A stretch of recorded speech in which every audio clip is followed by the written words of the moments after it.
Hey everybody, welcome into the back room. I'm Andy Ostroy. I am very excited to welcome into the back room our first-time guest, Charlie Sykes. We'll chat with Charlie in just a second, but first, thanks for tuning in.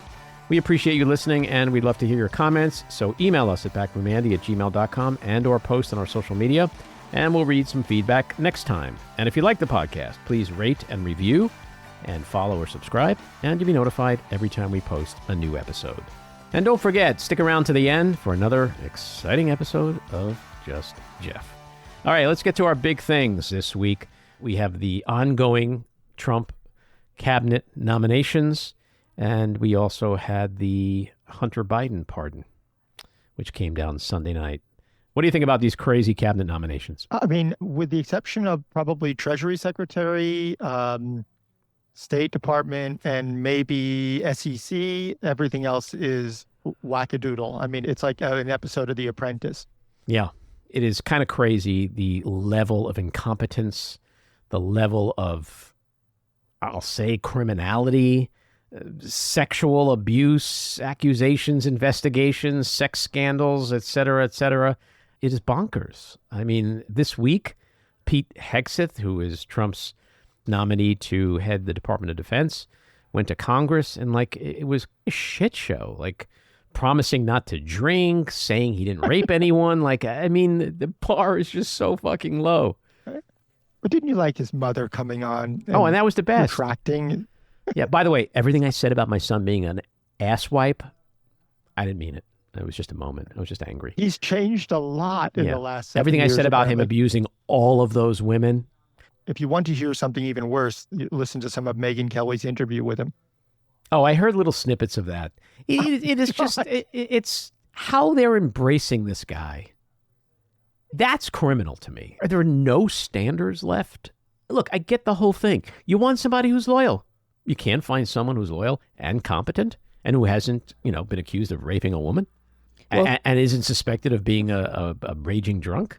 But today, Trump doubled down and said, Hegseth is a fantastic defense secretary candidate.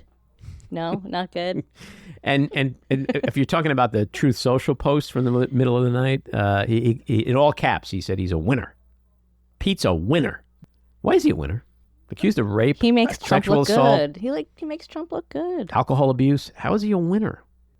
I get back to The Apprentice. I do feel like he's doing everything as if this is a reality TV show, and he's kind of leaving him out there to twist in the wind as if it was some sort of contest. Right. No, you're exactly right. I used to watch The Apprentice. You'd pick a bunch of crazies and then send them out in the streets of New York to do a project together. And you see, this is my point. This is the one thing I'm hanging my hat on. Just like in The Apprentice, these crazies couldn't do shit together, and they would start eating each other.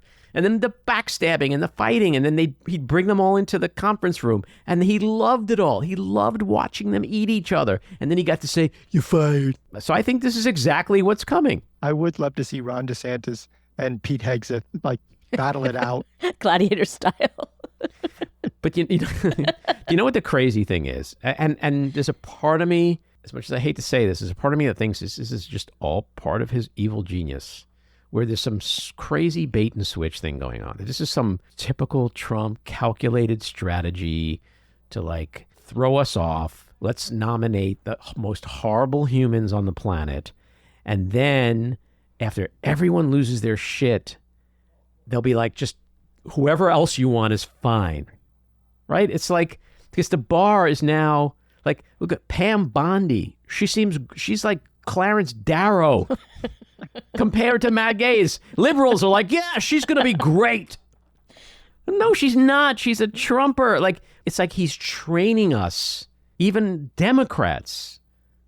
Our bar is so low now that to replace Tulsi Gabbard, to replace Matt Gaetz, to replace Bobby, hopefully, to replace Kash Patel, we will accept, I think, almost anyone. And I don't care whether you're a Republican or a Democrat. Yeah, he's broken our brain. Yeah, which I think, I'm not ruling out that that's a strategy. I mean, he gets the media in a frenzy. We're all in a frenzy. And it says all right, I'll get rid of Kash Patel. How about Corey Lewandowski? We'll be like, fine. God. Well, also, we're all focused on these, sort of A-list posts, but there's so many other posts that he's putting in that are catastrophically bad, of but we're course. not even looking at them. Oh, Linda McMahon, she's going to be Secretary of the Education Department, right? I mean, that's, my God. When you guys just mentioned Ron DeSantis, think about that for a second. If he got rid of Hegseth and nominated DeSantis, we all would probably go, all right, okay. It's so true. Because compared to the lunatics, hey, DeSantis served. He's the governor of a large state. He's a pretty successful, seemingly sane guy. Like, we'd be fine. But if this was like 2 years ago or 4 years ago or 8 years ago, whatever, it'd be like Ron DeSantis. No, can't you find anybody better? So I don't know. I think at the end of the day, I'm hoping that he just is like, okay, you know what, Trump, find your loyal people, but just make them also competent and qualified.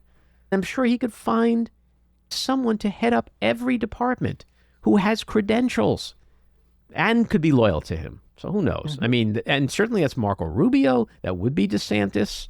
Not my cup of tea, but I could sleep at night with those guys for sure. You can find people who are qualified on paper who are also horrible, or that we would find horrible. I mean, his Commerce Secretary is catastrophically horrible, but he's qualified.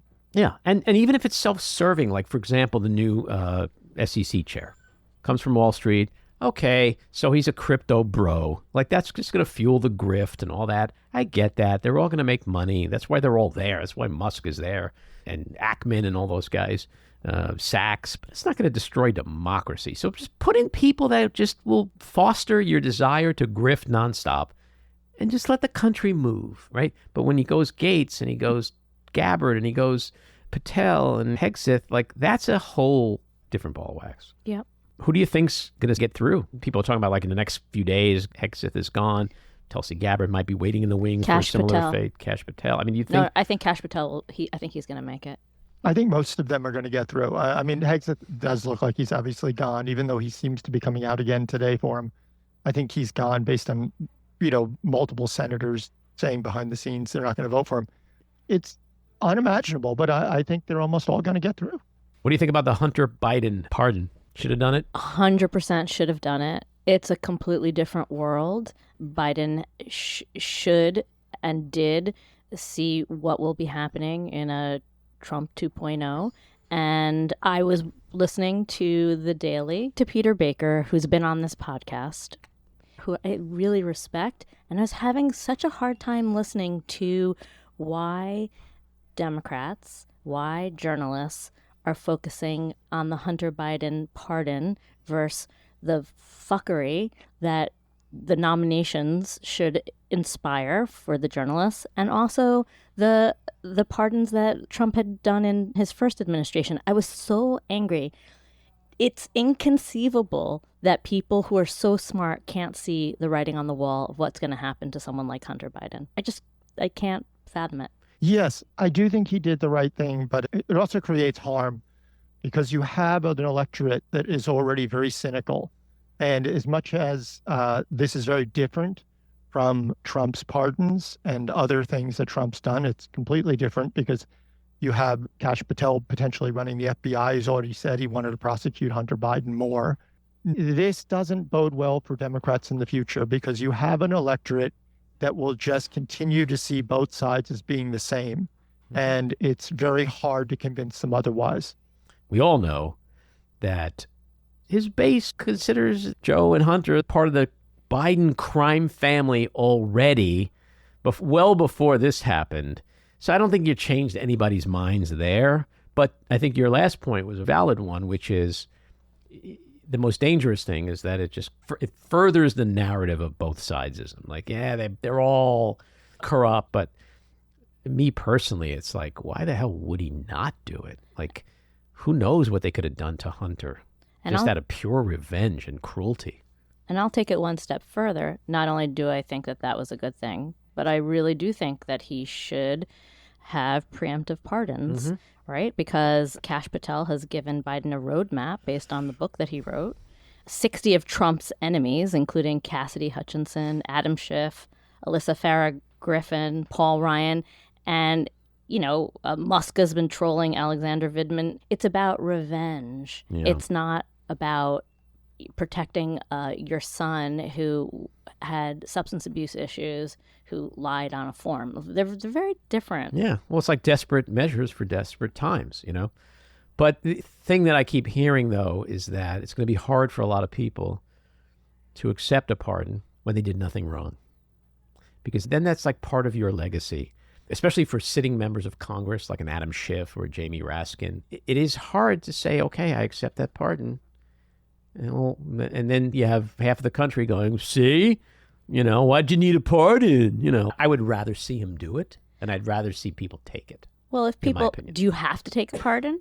You don't have to. You have to. Right. So it's a choice. Yeah. And also, we're playing by a different set of rules now. Yeah. And if you are good with your messaging, then you can find a way to explain it, spin it very, very succinctly. We're not good at that, but we can.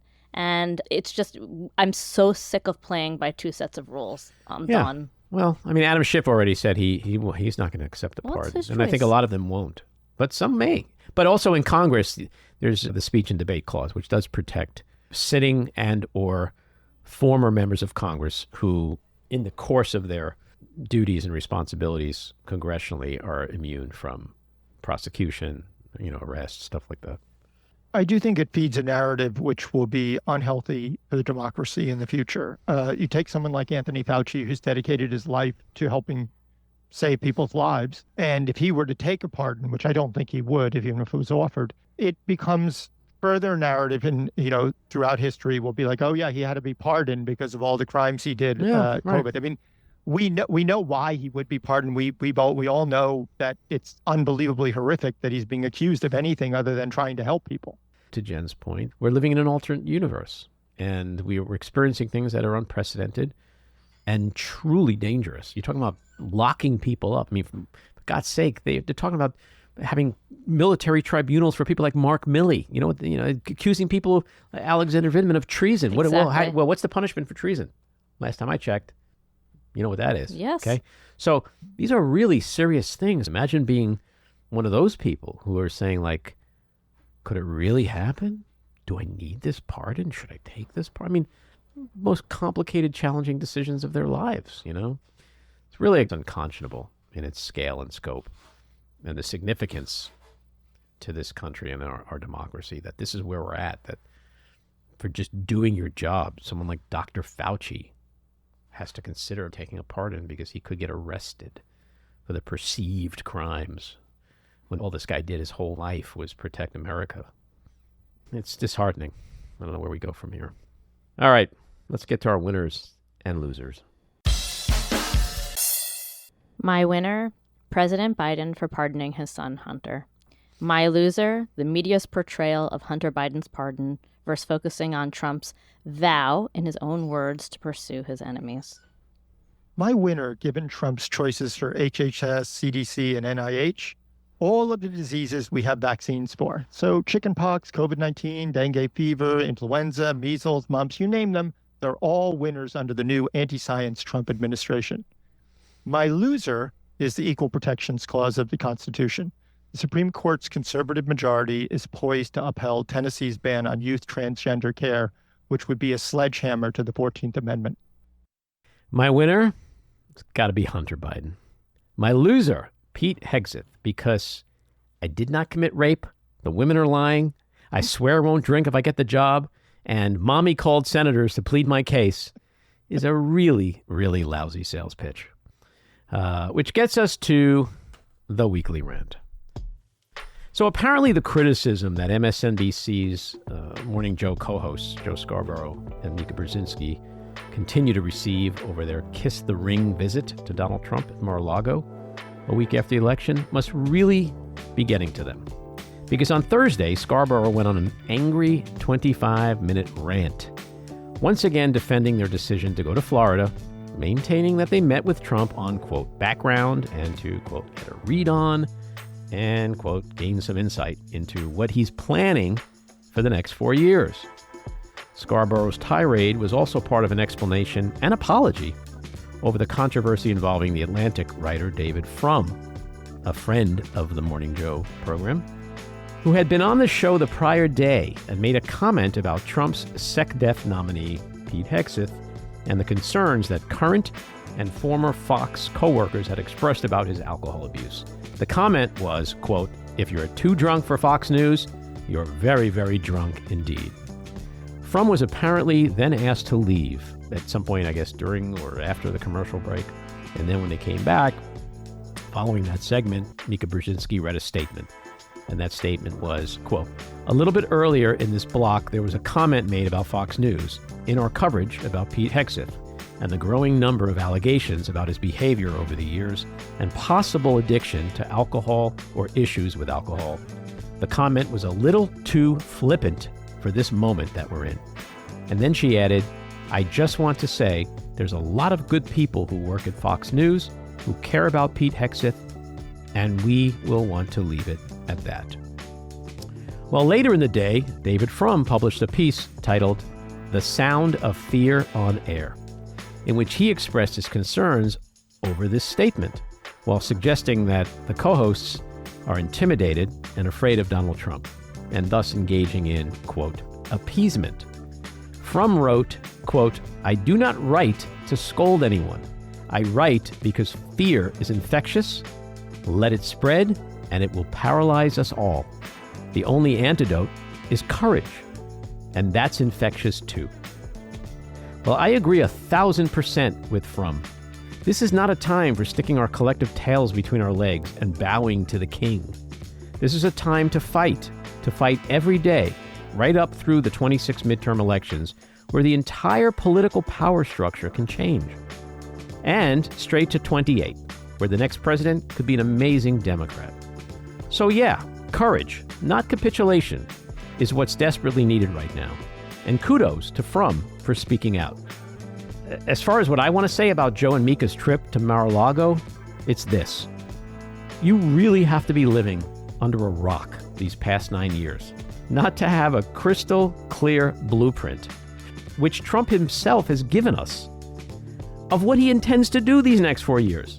That anyone in the media would still be claiming that they need to get a read on or get insight into his plans is either ignorant and naive at best or an outright liar at worst, and therefore guilty of the very appeasement Frum warns of.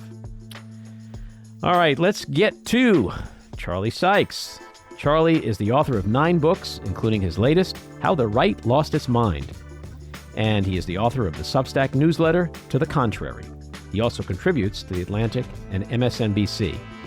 Charlie's written for the New York Times, the Atlantic, the Weekly Standard, the Washington Post, Commentary, the Wall Street Journal, Politico, the Los Angeles Times, Newsweek, Time.com, USA Today, National Review, the New York Review of Books, and the New York Daily News, and other national publications.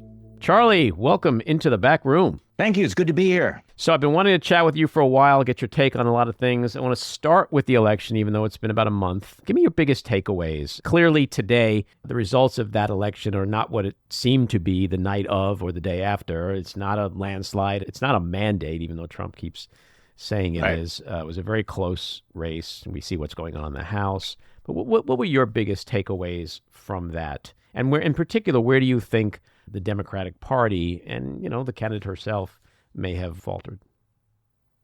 Well, I mean, obviously it was soul crushing, as you know. I've spent the last 9 years being an original never Trumper. I think that basically everything that can be said about Donald Trump has been said. Everything that can be written has been written. And more than 70 million Americans went to the polls and said, yeah, we want to put that guy in anyway. So my initial reaction, by the way, I was watching this from France. And by the way, that did not soften the blow in any way whatsoever, although it time shifted it.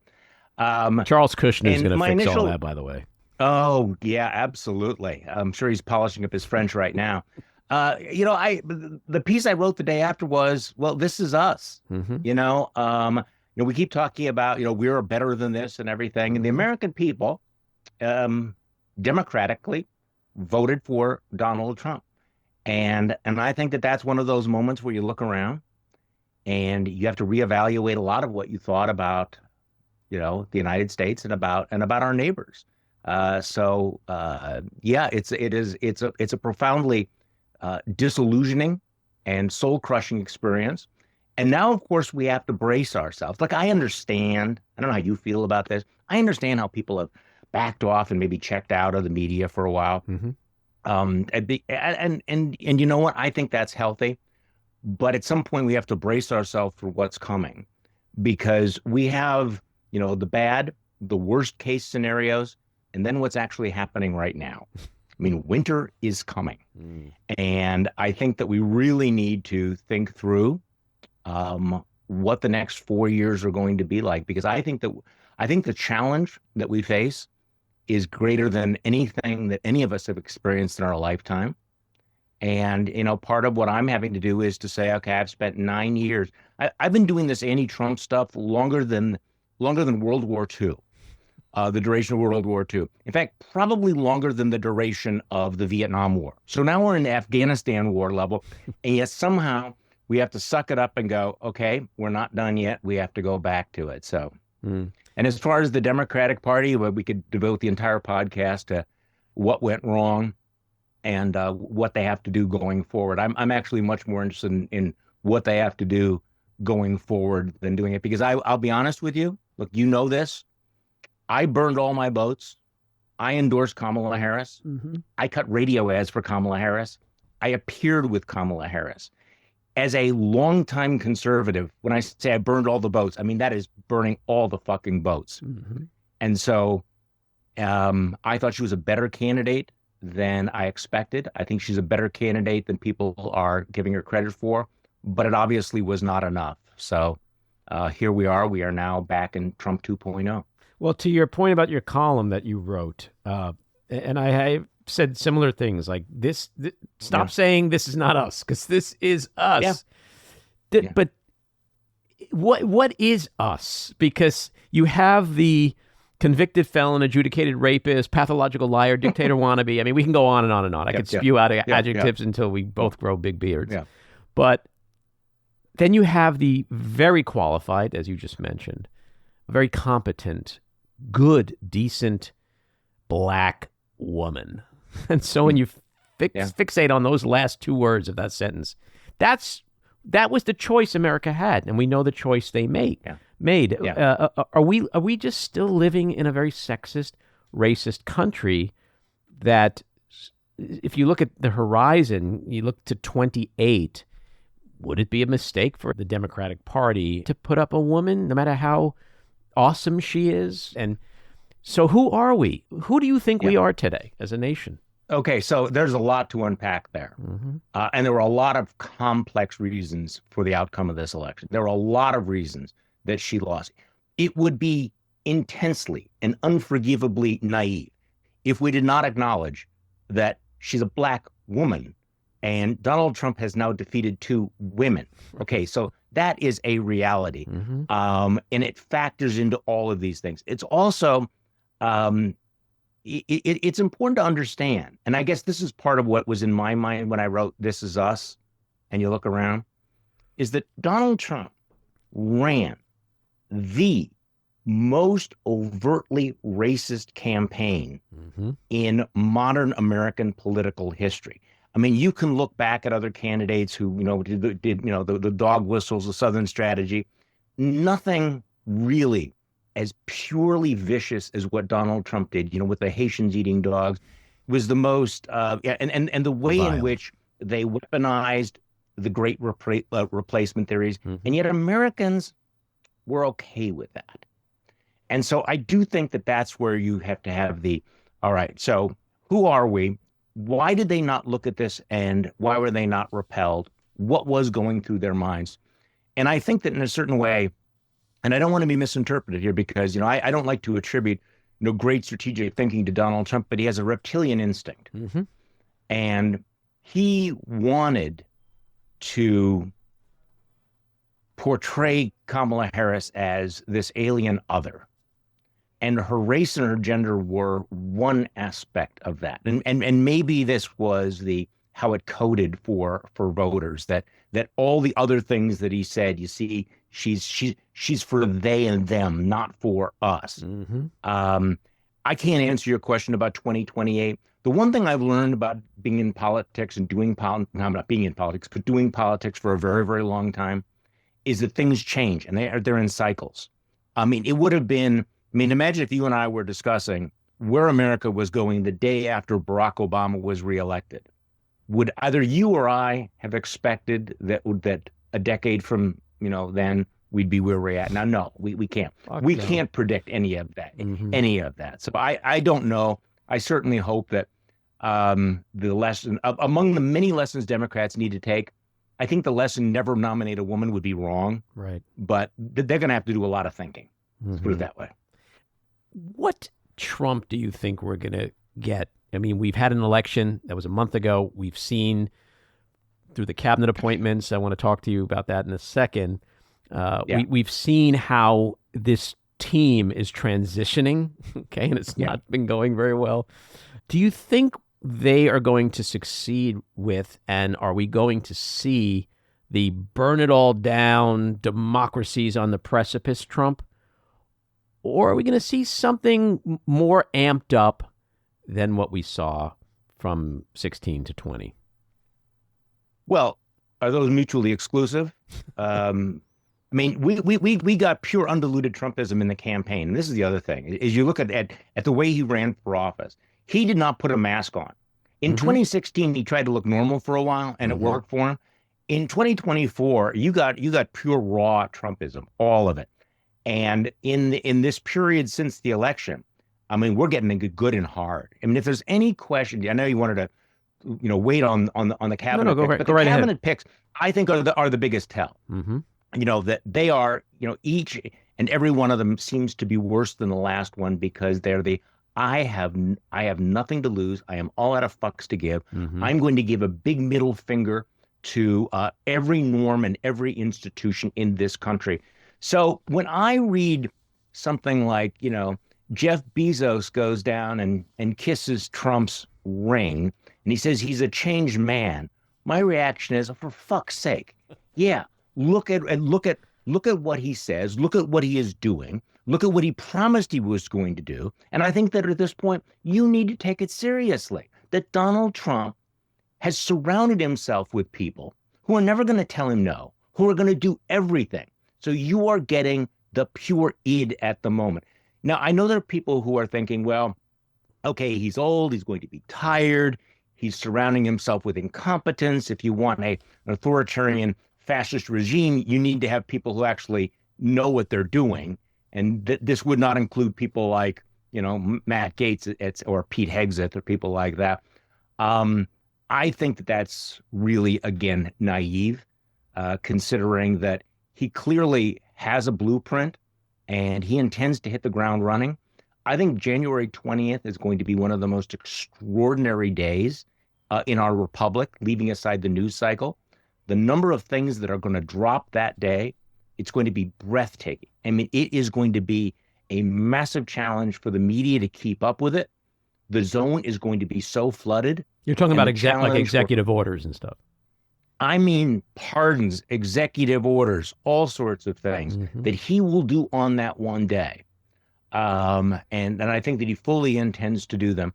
And I think that probably the 10th most outrageous thing he will do that day will have been something that historians would have devoted in the past, would have devoted whole chapters to, I mean, it will be so much.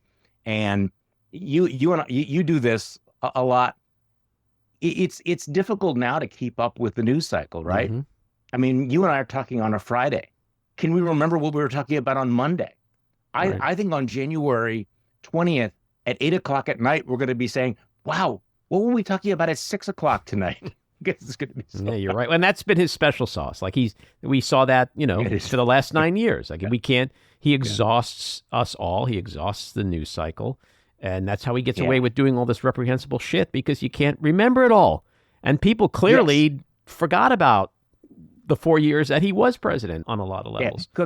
Can I give you props for something? Because this has actually been one of my things, that when we talk about Donald Trump and all the things, that at the end of like a 2-hour conversation, I will often say, we've talked about Donald Trump for 2 hours and nobody's mentioned that he's an adjudicated rapist. You mentioned it right up front.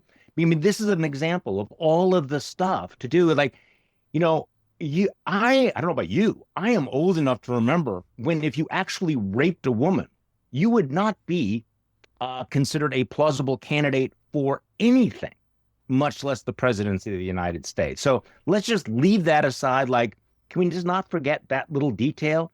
Because I think that detail has been memory holed by a lot of folks, including people in the media. Yeah. And then when you look at these cabinet appointments, it's almost like, you know, with Matt Gaetz out of the picture, we are now officially at at least he didn't rape a minor phase of the process, right? Like, as long as you can rape someone, right. But if it's an underage girl, you got to go. Yeah. How crazy is that? We've defined deviancy down, you know? Yeah. How crazy is it? When you think about the amount of people in these nominations who have either been accused of rape, accused of sexual assault, been involved in sex scandal, being investigated for sexual assault or sex scandal, you know, and then last night Trump posted on Truth Social that he fully supports Pete Hegseth and called him in all caps a winner. A winner. This is a guy who a woman, or multiple women perhaps at this point, have accused of rape. Like, I remember George Allen's career was shot because he said one word, macaca. And no one even knew what it meant. We had to go look it up, but it was enough to kill him. Yeah. Howard Dean, gone, scream, done. Now you can rape a woman. Coming in. Gary Hart's calling in. He wants to know whether they can get his presidential campaign back. No, now let me raise the ante on you. That I almost wrote my newsletter today on the subject. We're all missing the point about Pete Hegseth. But it has to be, I have to get it right, because so everybody's focusing on Pete Hegseth is a drunk and a pig. Okay. That is not the worst thing about Pete Hegseth. I mean, this is the thing. These people are, you know, off the hook extremists who have very warped ideas about America and Americans and how power should be used. And so, to a certain extent, focusing on the fact that, and by the way, Heinrich Himmler was also a drunk. It's like, no, okay, the drunk thing, can we just leave that aside for the moment? I did it. I lose the game because I made the Nazi reference. But I'm just saying that sometimes you have these people who are so dangerous and so deplorable that their vices are not the most scary, the scariest thing about them. Kash Patel. I mean, Kash Patel is a deeply dangerous figure, especially given that power. Now, what he does in his private life, I'm not going to say it's irrelevant, but could we just focus on the danger here? Because this is what takes us back to something else that I think we're missing the point. And maybe Trump's succeeding in this as well, because we're all chasing the squirrels of his terrible appointments. When the fact is that, yes, he's appointed these guys who are rapists. Donald Trump himself is a rapist. All of these appointments reflect Donald Trump's judgment and who he is. Sure. Everything flows down from the fact that we have elected a convicted felon, a seditionist, one of the most pathological liars ever in American politics.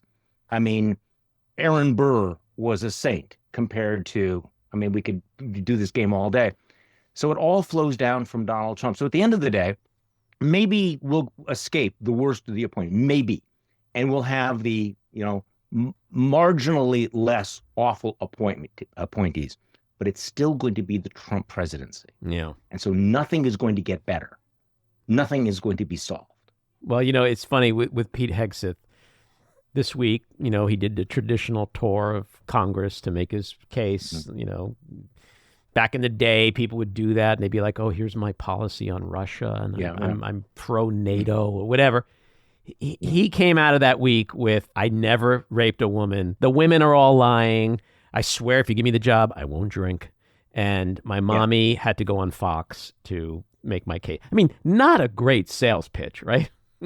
Okay, look, can we just focus on the mommy part of this? Because I mean, okay, I have to admit there are some stories I like more than other stories. Some stories I find painful to talk about, and some stories I would rather wallow in for a while. The mommy story.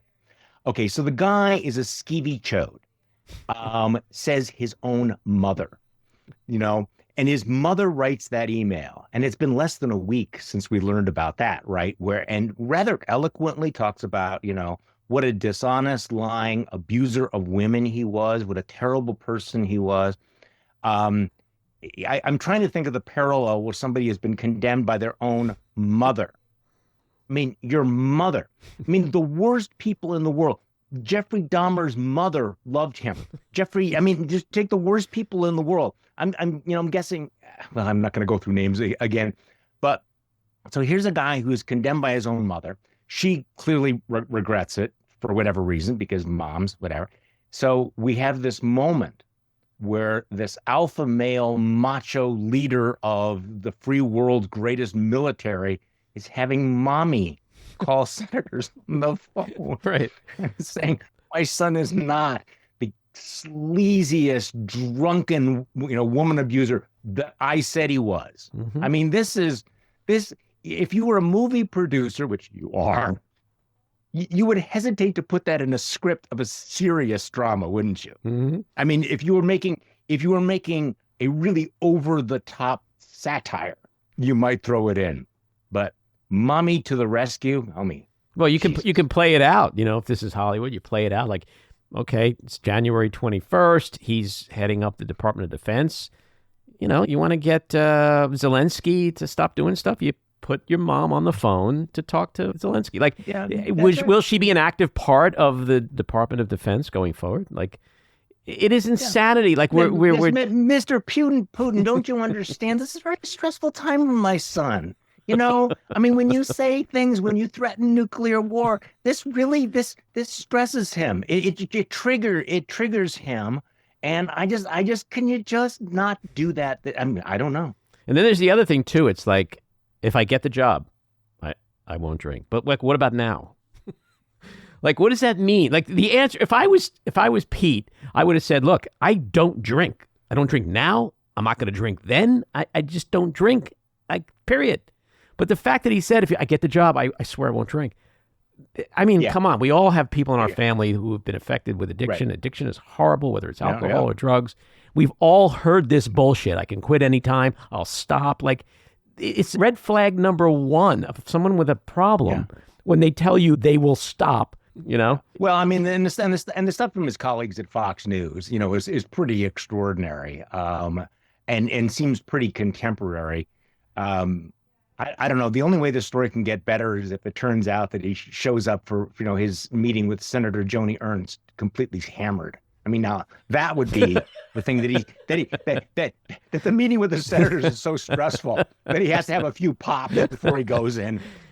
When he finds out that that he doesn't have the 50 votes, he's going to throw up on a senator's shoes or something. I mean, I don't know how this story gets any better. I don't want to make fun of his drunk. I'm just saying that there are so many worse things about the guy. Yes. He's unqualified. He is absolutely, utterly unqualified. If there was no drinking, no sex scandals, he is fucking qualified. Period. End of story. Well, and the things that he's read and he said, I think, ought to raise all kinds of alarms. Yeah. How do you go into Joni Ernst's office, a combat veteran, after you have said women don't belong in combat? I bet that conversation was amazing. And the other factor here, of course, is that MAGA world, the one thing you really can never do is say, I'm sorry, or I was wrong. Right. I mean, he's on tape saying that women shouldn't be in combat. So yes, I mean, and also the fact that, the armed forces have a sexual assault problem. They do. Yes. And you have senators like Joni Ernst who have been very, very involved in that. Putting this man in charge of the Department of Defense and having any credibility on that issue, I mean, leaving aside all of the other problems in the world. So I don't know whether the senators are going to draw the line with him. It was great that they shot down Matt Gaetz. I was worried at the time that they would basically get one shot, that you'll turn down one person makes it much, much harder to say no. I'm not sure that's the case. Trump thought he was still stealing a march on everybody by making all these appointments early. But what he's also done now is he's given people 2 months to do the vetting. So that I think is going to be a problem. And you can imagine what's going on behind closed doors about Tulsi Gabbard and Yeah. Pete Hegseth and RFK Jr. But of course, we also know that Republican senators, had brave things to say about Donald Trump behind closed doors for the last 9 years, and we know how that turned out.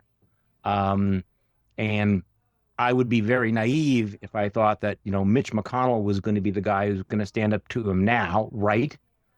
But some of these guys are all out of fucks to give, aren't they? Yeah, speak about Mitch They ought to McConnell. be. Mitch McConnell, he's not going to be leader. He's in the bottom of the ninth of his life, certainly Yeah. of his career. People when they get old, they want to start getting close to Jesus. Like they have that moment of redemption. Like if there's ever a What are you gonna- moment yeah. in Mitch McConnell's life where he could do some good, is if he joins with a Susan Collins and a Joni Ernst and a what's her name out in the West Coast, Lisa Murkowski. Thank you, Jen. Oh yeah. That's the way left coast. Yeah. So if you have a group, you don't need the entire chamber, but if you have a solid group that is going to push back, are you optimistic at all about what you've seen so far about John Thune's Republican Senate Okay. providing some kind of check on Trump's worst instincts? Okay, well, so again, having been disappointed for 9 consecutive years, I do feel like Lucy in the football on all of this. But on Mitch McConnell, you said you might want redemption or you might want to get Jesus. Forget about that. Mitch McConnell has a chance to serve this vengeance cold to get back at the man who mocked his wife. Right. At Forgot this about point, because Mitch McConnell's the guy who goes, "What are you going to do to me? Right. Honestly, what are you going to do to me? Screw you." So in terms of optimism, no, but it is important to point out a couple things. Number one, the Senate comes in, is 53 Republicans, but that's a very, very soft 53, given the fact that you have, some of these folks who are not going to give a blank check to everything. First thing they do, MAGA went all out to say you have to have Rick Scott as the new majority leader. The senators said, no, we're not going along with that. So MAGA loses. That was a big defeat for Donald Trump. That same day, within hours, he appointed Matt Gaetz, changed the subject. Donald Trump knew that he had lost. Donald Trump then floated the idea of the recess appointments, basically turning the Senate into potted plants. We don't have to have confirmations. They could have rolled over on it. They didn't. They made it very clear we are not giving up our constitutional responsibility. That's number 2. Number 3 is going to be and I'm going to mix up the numbers here. Donald Trump's going to go all out saying, you guys need to abolish the filibuster so we can ram through all of Elon Musk's cuts. The Republicans are not going to go along. So that's the third. And then, of course, you have Gaetz, the possibility of Hegseth saying no to him. So optimism, no, but sort of a grim, let's see how far they're going to push this. Because, and I think it's maybe a little bit underappreciated, Donald Trump, the moment he takes office, is, of course, the president of the United States, but he's also the lame duck president of the United States. And that's a factor. How big a factor? We don't know. Well, one thing we haven't discussed yet is also the House, which now is going to have like a 1-seat majority, at least for several months until there's special elections, because Gaetz is gone and he's appointed Elise Stefanik and Stefanik, she's leaving. Vacancy. Yeah, and this other guy that a 1 vote. Now, think how dysfunctional they've been. Right. Does anybody think they're going to be less dysfunctional? Right. I mean, there's a certain reality in politics. I understand the dominance, the MAGA dominance in the Republican Party, but you have over here, you have Trump's best buddy, the world's richest man, who is talking about these massive, insane cuts in government. Now, I am a conservative, but I don't know anybody who thinks you can cut 75% of the government agencies or for how many trillions of dollars. You go to a congressman who's going to be up for re-election in 2 years and say, yeah, I want you to slash all of these programs, all of which, by the way, exist because they have a constituency. All of these programs, including, I don't know, like VA healthcare for veterans. I don't know, if you have a 1 vote, majority, what are the chances that the House is going to go along with all of that? So Mike Johnson is engaged in a lot of brave rhetoric and everything, but he doesn't have the horses. Yeah. So when you take that into account, you take what we've been saying about the Senate, you take into account the chaos that we've already seen in Trump's managerial style and this Lord of the Flies casting session that's taking place. It's like if we owned a business and we had 100 employees, and from top to bottom, our executives, our middle managers, our rank and file people were unqualified, incompetent, backstabbing, bad people. And then at the top, the owner is that way too. What are you going to do in that company? What are you going to achieve? What vision can you execute on? How much money you bring to the bottom line? Well, government is business. Maybe this is just me being a naive libtard, but I don't know how much these people are going to achieve in a short amount of time because, within 18 months, we're going to have a good read on the midterms. Yeah. They got to act quickly. Yes, I just don't know how they can be so buttoned up and efficient when it's just garbage from top to bottom. With a House the way we've talked about, garbage, and a Senate that's still presenting itself as a check on him. I hope you're right about all of that. However, the reality that we're living in is that Donald Trump was, fucked up about as badly as any president in American history, and he has now been reelected. Mm-hmm. The other thing we're going to find out is that many of the checks and balances and the norms in our Constitution were simply suggestions. Right. They're guidelines. Mm-hmm. And he's going to figure out, or have people around him figure out what you can do without Congress. And I think that's terrifying. Mm. It's terrifying what the President of the United States can unilaterally do with the Insurrection Act. It is terrifying what the President of the United States can do by executive order. I remember a few years ago, I was actually shocked to learn that the president can just unilaterally impose trillions of dollars in tariffs. I actually was one of those people that thought that, no, you probably needed to have Congress, to vote to raise taxes. The president can't just sign a document and impose millions of dollars in taxes on the middle class. He can't. So this is my concern. I have some hope for the Senate. I think the House is going to be chaotic. The Supreme Court has been profoundly disappointing. Mm-hmm. Among the things that have really rocked, I think, a lot of our faith and a lot of Americans' faith in the criminal justice system, in the whole third branch of government, was that immunity decision. Right. That was one that I did not see coming. I still have a hard time processing it. I would like to be able to sit here today and tell you that the courts are going to be the bulwark of constitutional order. I have less confidence about that since the middle of last year. But keep in mind, we do have a third branch of government. And they're watching what's going on as well. And they're listening to what people are saying as well. I don't have as much hope as I might have 4 years ago or 6 years ago or 6 months ago, but they're still there. And it's one thing for Donald Trump to say, give a middle finger to the Pentagon, to the Department of Justice, to try to destroy the FBI. But when you give a middle finger to the U.S. Supreme Court and to the federal judiciary, that might have more consequences, although I also feel that nagging voice in the back of my head saying you're being naive again because, what do you think Sam Alito is going to do? Do you honestly think that Sam Alito and Clarence Thomas are going to say no to Donald Trump? No, but I'm not sure that he has the blank check that he might think he has. What about the will of the people? We saw in the first Trump term, one of the first things he did was institute a Muslim ban. Immediately, yes, we saw people take to the streets, clog the airports. Like, do you think there's still a good chunk of this country, even some of his supporters, who didn't vote for him for that and don't want to see that? And if he does cross a line, yes, he can do executive orders. That was one of his executive orders, but it backfired so quickly. Do you think we would see that kind of protest where he would be rendered kind of impotent with a lot of this stuff immediately? I don't know. And, you say that it backfired on, but it didn't because he ran on mass deportation. He ran on a policy that might lead to the forcible deportation of 10 million people.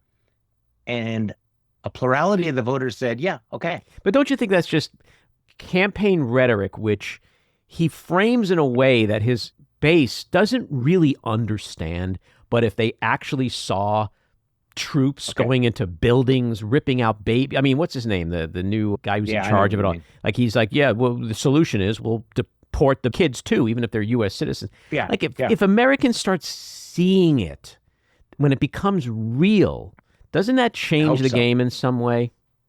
Okay, I have been saying this a lot, and I can't make it a prediction, but I certainly hope so. It's one thing to say mass deportation, because my experience has been when you talk to people about it, they interpret that as, yeah, if somebody's committed a crime, somebody's committed a felony, or they have a deportation order, you actually deport them. Mm-hmm. That's not that controversial. But if he does what he's really has been proposing, and you do see neighborhoods invaded, mm-hmm. if you do see camps, I do think that people are going to go, we didn't sign up for that. Mm-hmm. And that you asked another question, because I see online people say, well, the American people voted for this or this or this. Not necessarily. No.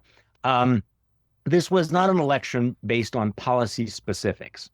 And the American people voted for more frugal government. They always do. They always say that. It's when you get to the specifics that people go, well, no, I don't mean Social Security. I don't mean going after this. I certainly don't mean veterans' health care. That, I think, is where you begin to turn things. But don't assume that, one of the things that we're learning here is that these decisions are not totally rational. Mm-hmm. People did not reason themselves. A lot of it is this gut instinct, and people have a lot of sunken emotional cost in supporting Donald Trump. And they're unwilling to say, no. Look, if leading a violent attack on the Capitol was not enough to turn the vast majority of Americans against him forever, mm-hmm. why do we think that deporting some brown people is going to do the trick? And so, and again, this is part of this discussion we started with. My reaction after the election was, we keep saying, well, this is not who we are. Well, maybe this is who we are. Mm-hmm. Maybe we're a country that will, in fact, say, all right, yeah, we want to do that. We want force. We want a strong man who's going to put the army on the streets. It's going to round people up. We like strength. The reality, Bill Clinton once said, and I think very insightfully, that if the choice is between strong and weak, the American people are going to pick strong. Mm-hmm. And I think that this has been one of those themes. Mm-hmm. So forget the specifics about it. Donald Trump wants to be strong and crushing his opponents and going after people who are unpopular, might not generate the backlash that you and I would hope it would, which is why I think that it is going to be so important to stand for these principles next year. We are going to be tested at the most visceral, fundamental level. And I hope the public is up for it. I hope the media is up for it. No, I'm sorry. The media has already been badly broken. Yeah. I was going to say, this is actually one of the storylines here. Broken. Yep. And so all of the rules that we've counted on our whole lives are now in play. All of these structures, all of these institutions and these guardrails, they're all either blown away or now revealed to be far more fragile than we thought. That's what I think leads to this sort of, feeling of, that we're living in these vertiginous times. What is the handhold? Mm-hmm. What is the limit? What is the red line?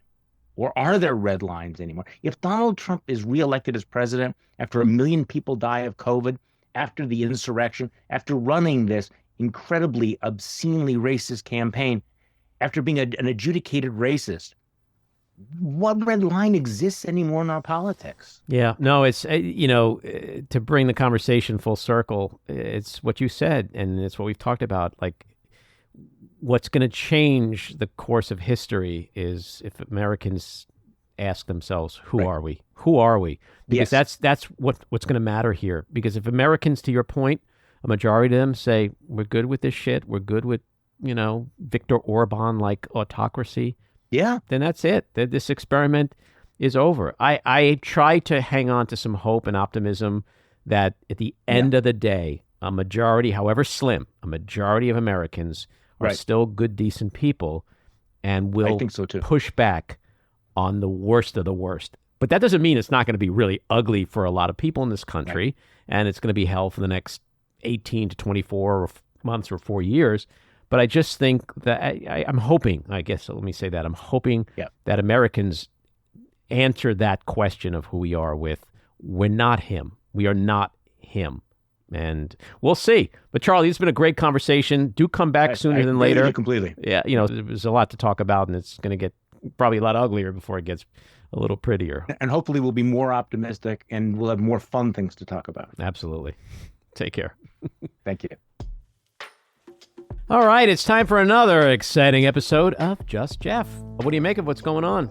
Well, first I just want to say that I was listening to the Rachel, you said Bitterkoff. I never heard of her, but I was very impressed with her. Actually, I would have said her name was Beitkoffer, but that's just Jeff not being able to read, English properly, I guess.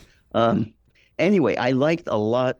I liked everything she said, even though I wasn't familiar with her. And one of the reasons was that she, her analysis is very similar to mine. She may have actually stolen it from me. But one of the things I hadn't thought of, she said, I think that's exactly what happened. Yeah, she probably was on your Substack or maybe read your latest piece in the Times. Right. Absolutely. You got it. So one of the things, which I guess she's not the only one, but the working class, a lot more working class voters are moving towards the Republicans. The college educated people are moving towards Democrats. That's not so unique. But what she said near the end, she said the Democrats are more heterogeneous, Republicans more homogeneous. I thought that was really good. Very good analysis. But the thing that I liked most and why I think I identify with her or she identifies with me is that she says in the future the Democrats, they've got to be meaner and they got to be exploitative if they want to win against the Republicans. And that reminds me, I don't know if it was 2016. I think it was 2016 when Michelle Obama, who usually I agree with, she said something that I did not agree with. She said, when they go low, we go high. When we go low, we go higher, something like that. At that point, I said, no, what we really should say, when they go low, we go even lower and hit them below the belt. That's what I said. And I think Rachel Bitterkoff might agree with that. I think we should make you head of the DNC. Yeah, I think there are other people that are trying to get that job. Oh, by the way, I'm not going to be available next week, but Jen knows about that. But I know we got a call from your agent. Yeah, I have to go to Hollywood, and that's part of the gig. What can I say? All right, well, talking to you, and have a great 2 weeks. All right, you too. Bye. Bye. This episode of The Back Room was edited and produced by me, Andy Ostroy. It was co-edited and co-produced by Matty Rosenberg, and co-produced by Jen Hammoud. Our theme song was composed by Andrew Hollander, and our logo was designed by Cricket Langell. And special thanks to Patricia Wind. Please take a moment to rate and review the podcast, and also follow or subscribe. Until next time, keep your eyes on Washington, Hollywood, and your own backyards, and have a great week.